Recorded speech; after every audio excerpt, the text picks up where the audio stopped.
Hey folks, before we start the video, I want to give a huge shout out to tonight's author, Jamal Frank. Make sure to go support him and give him a follow. Links will be in the description below.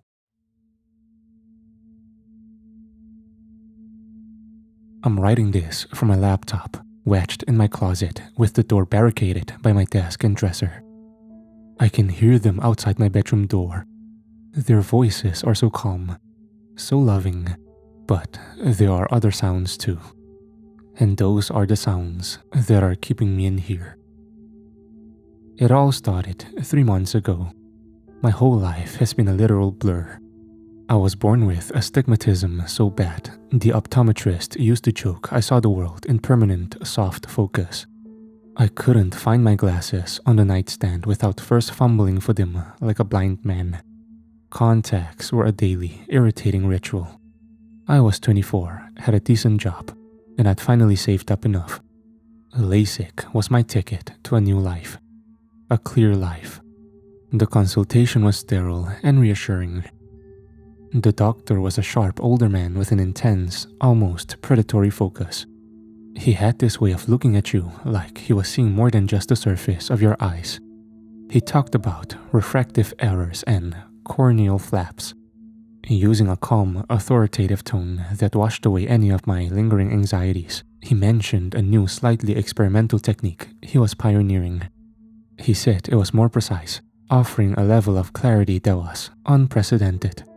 He claimed it could correct for atmospheric distortions and even light level fluctuations that standard procedures couldn't touch. I was sold. I wanted the best. I wanted to see everything.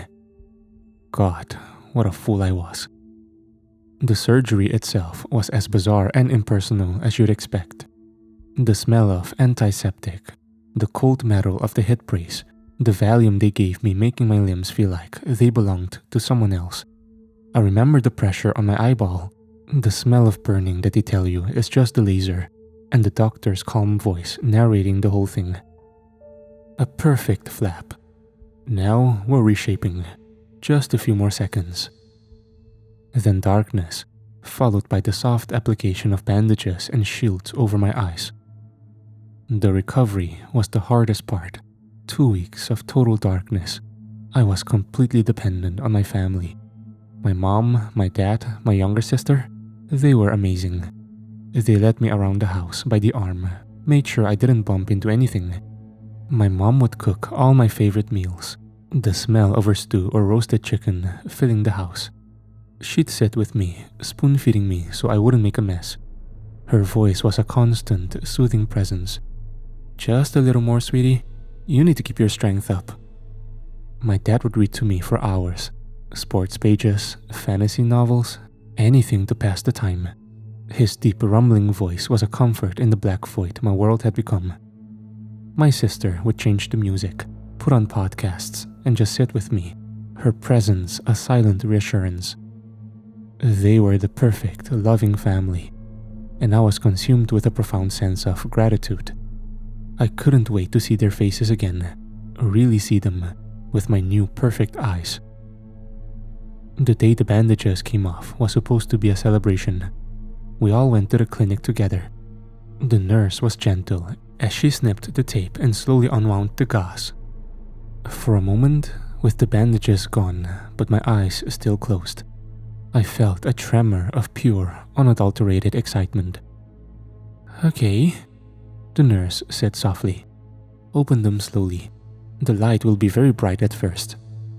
I did as she said. I squeezed my eyelids, then let them flutter open. The first thing I noticed was the sharpness. It was violent. Every single texture in the room leaped out at me. The microscopic pits in the acoustic tile ceiling, the individual fibers in the nurse's blue scrubs, the tiny, almost invisible cracks in the linoleum floor. It was overwhelming, a tidal wave of visual information that made my brain ache. The doctor had said it would be like this, hypersensitivity. He said it would calm down. I blinked, trying to focus. The nurse was smiling at me.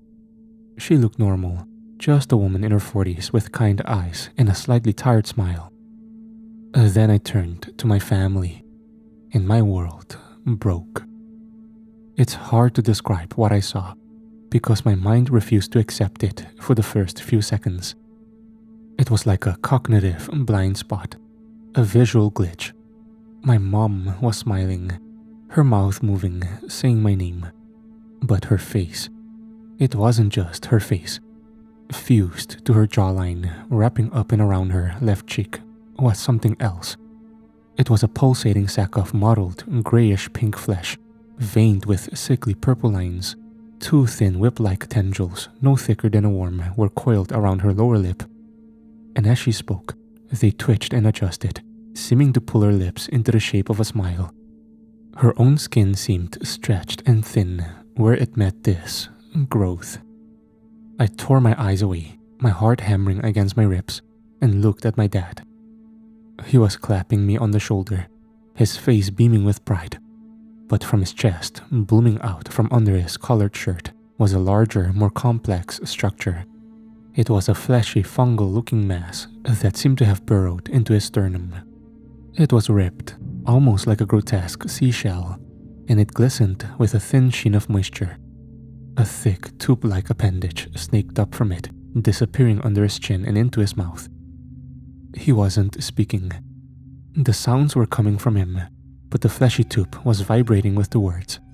I felt the bile rise in my throat. I looked at my sister. She was the worst. A shimmering, almost translucent thing was draped over her head and shoulders like a living shawl. It was featureless, save for a series of pulsating bladders that ran down her spine. Its tendrils were woven into her hair, and two larger, thicker ones were plucked directly into the corners of her mouth, stretching her lips into a permanent, placid grin. "What do you think?" My mom's voice cooed, but the thing on her face seemed to pulse in time with her words. "Can you see us clearly?" I couldn't breathe. I couldn't speak. I just stared, my new perfect eyes taking in every single horrifying detail. The way the things moved in symbiosis with them. The way their own bodies seemed almost secondary. "He's in shock," my dad's voice rumbled, the tube on his chest vibrating. "It's a lot to take in all at once." I must have passed out, or at least blacked out, because the next thing I remember is being in the car on the way home. My head was against the cool glass of the window. I kept my eyes closed.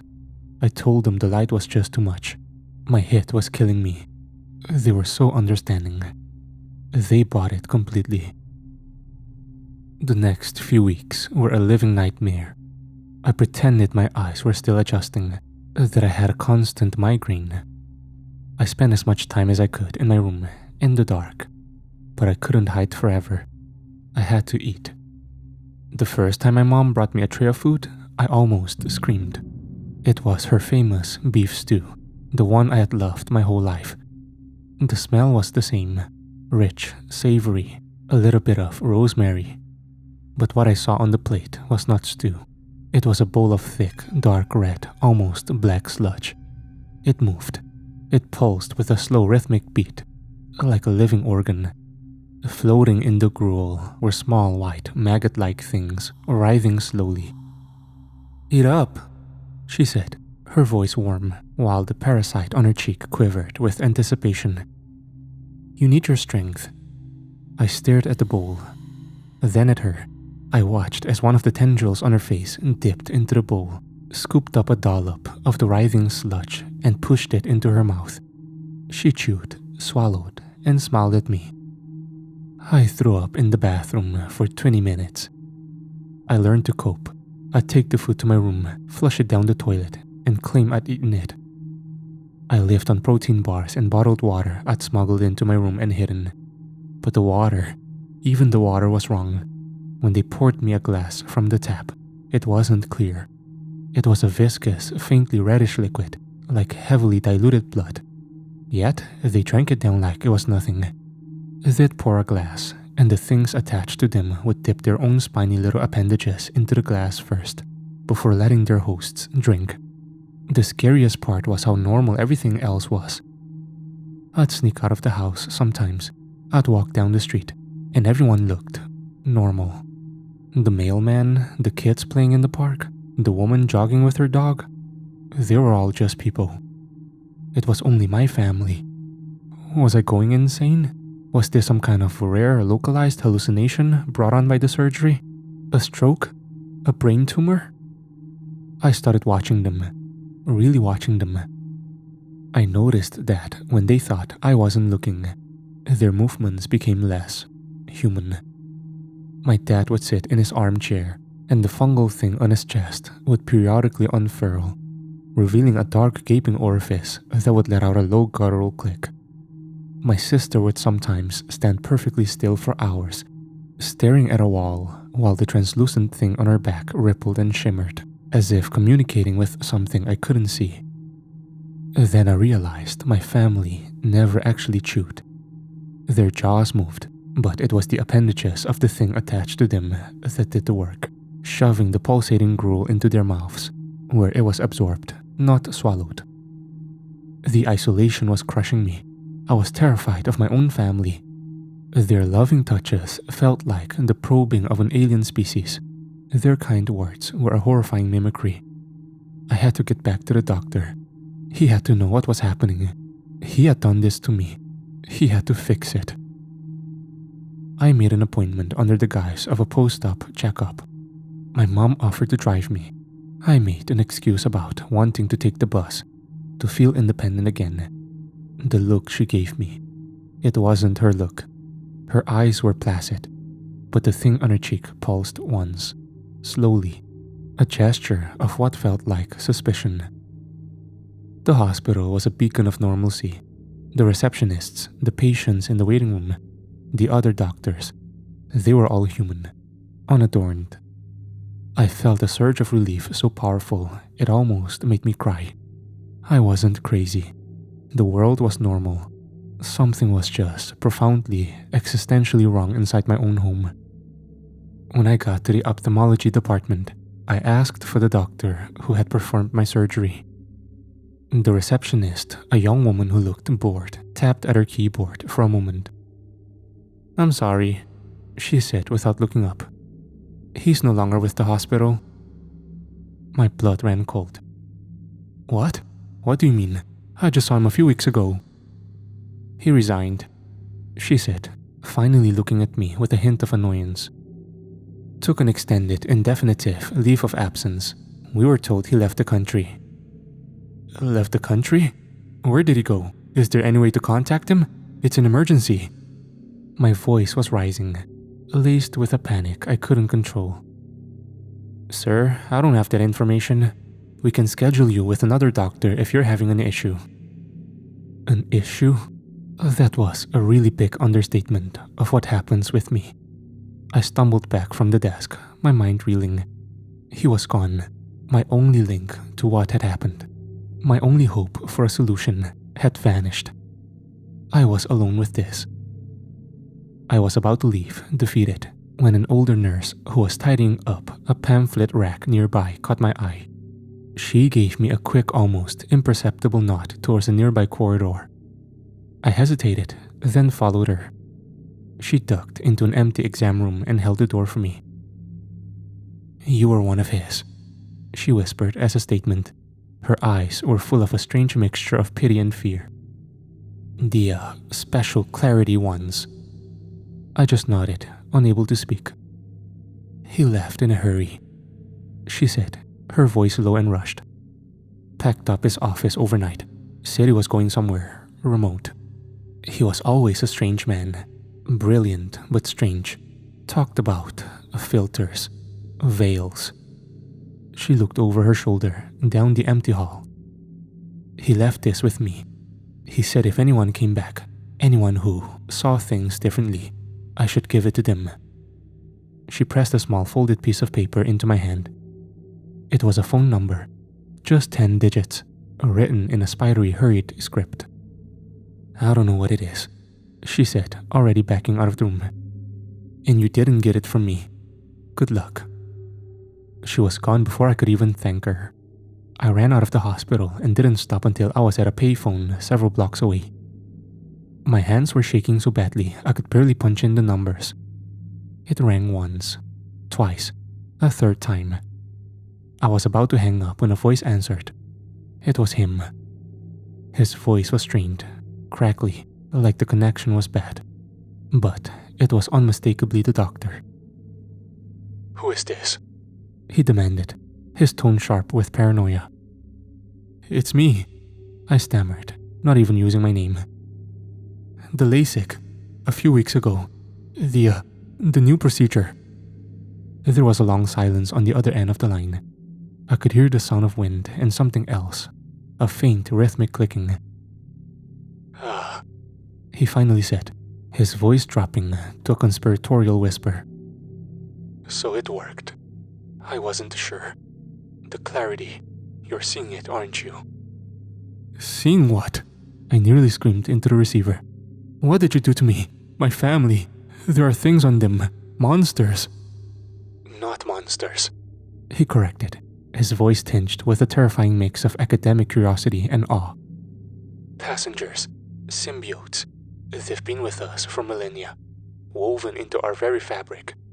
We are just their cattle." I leaned against the grimy glass of the phone booth, my legs threatening to give out. "What are you talking about? I don't understand." "The human eye is a marvel," he began, launching into a lecture as if we were back in a sterile office. "But it's not perfect. It evolved not just to see, but also not to see. From the moment we are born, there is a biological filter in place, a complex series of photoreceptors and neural inhibitors that renders them invisible to us. It's a veil, a defense mechanism developed over thousands of years for their protection. If we could see them, we would fight them. Their survival depends on their secrecy." My mind was struggling to catch up, to process the sheer insanity of what he was saying. "Them? Who are they?" "I don't know their name for themselves," he said, a note of frustration in his voice. "Parasites is the closest word we have, but it's not quite right. It's a deeper bond than that. They nourish us. They protect us from certain illnesses. They keep their hosts docile, content. In return, they get to live. They experience the world through us." "And the food?" I whispered, thinking of the pulsating gruel. "The water?" "Their sustenance, not ours," he confirmed. "A slurry of organic matter in their own larval forms, which they cultivate. They process it and pass the nutrients on to the human host. It's a perfectly efficient, closed system. As long as you can't see it." The pieces were slamming into place, forming a picture of such profound horror that I felt my sanity fraying at the edges. "You did this on purpose. The surgery." "It was a hypothesis," he snapped, his voice rising with a manic energy. "I've spent my life studying the eye, its limitations. I saw anomalies, patterns that made no sense. I came to believe we weren't alone. But the truth was right in front of us, just filtered out. I theorized that I could bypass the filter. I could surgically remove the veil. But the challenge, the real challenge, is finding them. As it seems, they do not live with all humans. I have doubted myself for so long. But you are my proof." "You have to change it back," I pleaded, tears streaming down my face. "I can't live like this. Please, you have to fix me." The line was silent for a moment, save for the wind and the strange clicking. When he spoke again, his voice was heavy with a terrible finality. "I can't," he said softly. "I don't know how. I only ever learned how to open the door. I never figured out how to close it. That's why I ran. They know about me, the ones who aren't bonded, the free-roaming ones. They can sense me. And now, they will sense you too." He paused. "Listen to me very carefully. The ones attached to your family, they are realizing you can see them. Their primary directive is to protect the host and preserve the secret. They will see you as a flaw, and they will try to fix you. Do not let them touch you.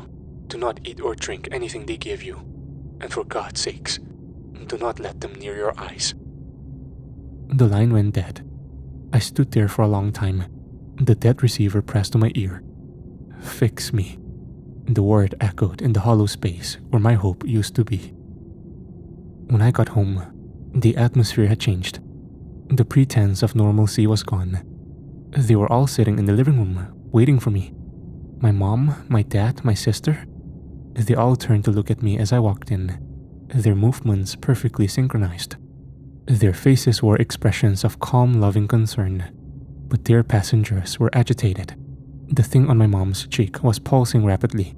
The fungal mass on my dad's chest was flared, its central orifice slightly open. My sister's translucent parasite was shimmering, its color shifting from clear to a milky, opaque white. "Honey, you were gone for a long time," my mom said, her voice smooth as silk. "We were worried." "I just needed some air," I said, my voice shaking. I started to back away towards the stairs. "Your eyes look strained," my dad rumbled, standing up. The tube on his chest seemed to swell. "You're not adjusting well. The doctor called while you were out. He said he forgot to give you these." He held up a small clear bottle with a dropper, an eyedropper. He said the doctor's name. My doctor, the one who was supposedly in another country. My mom took the bottle from him and approached me. "He said these are special drops, much stronger. They'll help you with the sensitivity. They'll make everything easier to look at." She unscrewed the cap. As she did, I saw it. The milky white fluid in the bottle wasn't medicine. I watched as a thin viscous glob of the same substance secreted from a tiny pore on the parasite clinging to her face, dripping down her cheek. She was trying to get me to put a piece of it in my eye, to blind me again. "No," I whispered, backing up the stairs. "No, stay away from me." Their smiles didn't falter, but their eyes went cold and glassy. "Don't be difficult, son," my dad said, starting up the stairs after me, my mom and sister following close behind. "We just want to help you."